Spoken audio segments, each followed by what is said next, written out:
یہ تانا جو گستاخ رسول کا لگایا جا رہا ہے اور اس بنیاد پر لگایا جا رہا ہے کہ میلاد نبی کا جشن نہیں مناتے۔ اب سوال یہ پیدا ہوتا ہے کہ جتنے لوگ بھی امت میں میلاد نبی صلی اللہ علیہ وسلم کا جشن نہیں مناتے ہیں، یا امت کے جن لوگوں نے نبی کریم صلی اللہ علیہ وسلم کی یوم پیدائش پر جشن نہیں منایا، عید نہیں منایا، خوشی نہیں منایا، اور خوشی کے نام پر جو کچھ کر سکتے تھے نہیں کیا ہے، یہ گستاخی کا تانا، یہ عدا اور دشمنی کا تانا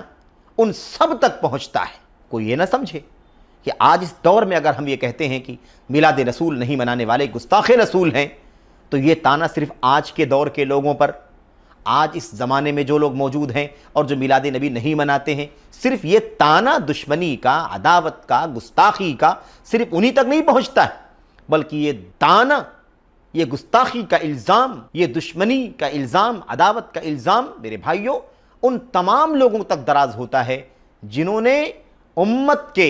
آغاز میں نبی کریم صلی اللہ علیہ وسلم کے ساتھ رہنے کا شرف حاصل کیا ہے۔ صحابہ کرام سب سے پہلے اس کے اندر آتے ہیں، آپ کی ازواج مطہرات ان کے اندر آتی ہیں، آپ کی بیٹیاں اس کے اندر آتی ہیں، آپ صلی اللہ علیہ وسلم کے صحابہ کرام، خصوصیت کے ساتھ آپ کے خلفائے اربعہ اور دیگر بقیہ جو 6 اشر مبشرہ میں سے ہیں، ان پر الزام آتا ہے، ان صحابہ تک بھی یہ الزام جاتا ہے کہ چونکہ انہوں نے بھی نبی کریم صلی اللہ علیہ وسلم کی یوم پیدائش پر جشن نہیں منایا ہے، میلاد نبی صلی اللہ علیہ وسلم پر خوشی نہیں منائی ہے، کسی نے بھی کوئی تقریب نہیں کی، کسی نے بھی میلاد نبی صلی اللہ علیہ وسلم کے نام پر نئے کپڑے نہیں سلائے، کسی صحابی نے، کسی تابعی نے، آپ کے خانوادے میں سے بھی کسی نے، میرے بھائیوں کسی نے بھی، آل بیت رسول میں سے بھی کسی نے، میرے بھائیوں پنجتن پاک کا نام لیا جاتا ہے اکثر و بیشتر، ان میں سے بھی کسی نے نبی کریم صلی اللہ علیہ وسلم کی یوم پیدائش پر جشن نہیں منایا، کسی نے چراغاں نہیں کیا، کسی نے روشنی نہیں کی، کسی نے قوالی نہیں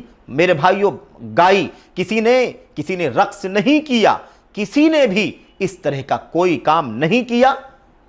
جو کیا جا رہا ہے اور جسے کر کے محبت رسول کا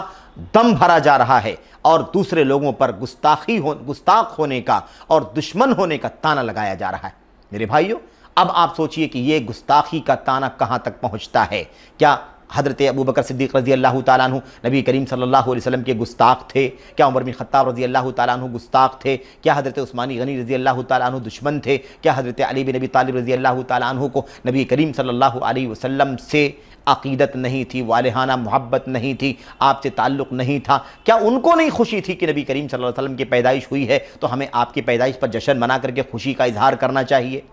کیا ان کو اس بات کا احساس نہیں تھا؟ کیا یہ دشمن تھے؟ کیا یہ گستاخ رسول تھے میرے بھائیوں؟ کیا یہ نبی کریم صلی اللہ علیہ وسلم سے عداوت رکھتے تھے نعوذ باللہ؟ تو بھلا یہ تانا کہاں تک پہنچتا ہے؟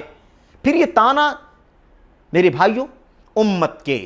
ان تمام افاضل تک پہنچتا ہے جو سب کے سب گزر گئے تھے۔ خیر الناس قرنی ثم الذین یلونہم ثم الذین یلونہم، میرے بھائیوں خیر القرون کا زمانہ، اللہ کے نبی کے صحابہ کا زمانہ، تابعین کا زمانہ، تبع تابعین کا زمانہ، ائمہ کا زمانہ، محدثین کا زمانہ، فقہاء کا زمانہ، بنو امیہ، بنو عباسیہ تک آپ پہنچ جائیں گے، آپ کو 361 سال سے پہلے کوئی بھی اللہ کے نبی کی میلاد پر جشن منانے والا نہیں ملے گا۔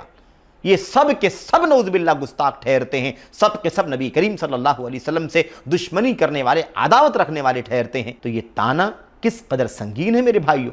ہم نے ایک بدعت ایجاد کر لی جس کا کوئی عطا پتہ بھی نہیں ہے، اور ہم نے وہ کیا، اپنے آپ کو محبت رسول کا دم بھرنے والا بنا دیا، اور بقیہ ساری امت کو اور آج تک تمام کے تمام لوگوں پر جو میلاد رسول کا جشن نہیں مناتے ہیں، کیونکہ قرآن میں نہیں، سنت میں نہیں، اور کہیں بھی اس کا عطا پتہ نہیں ہے، ان سب کو ہم نے اللہ کے نبی کا گستاخ اور دشمن قرار دیا۔ یہ کہاں کا انصاف ہے میرے بھائیوں؟ سنت پر چلنے والے گستاخ رسول ہیں اور بدعت ایجاد کرنے والے اور دشمنان اسلام کی ایجاد کردہ بدعتوں کو بڑی عقیدت سے ماننے والے اور اس کے مطابق عمل کرنے والے گستاخ رسول نہیں، بلکہ وہ محبت رسول، محب رسول ہیں، اللہ کے نبی علیہ السلام سے محبت کرنے والے، عقیدت کرنے والے، اور جو سنت پر عمل کرتے ہیں وہ سب کے سب گستاخ رسول ہیں۔ یہ کون سا فلسفہ ہے میرے بھائیوں؟ یہ کون سا انصاف ہے؟ یہ کیسی بات کہی جا رہی ہے؟ ذرا سوچنے کی ضرورت ہے۔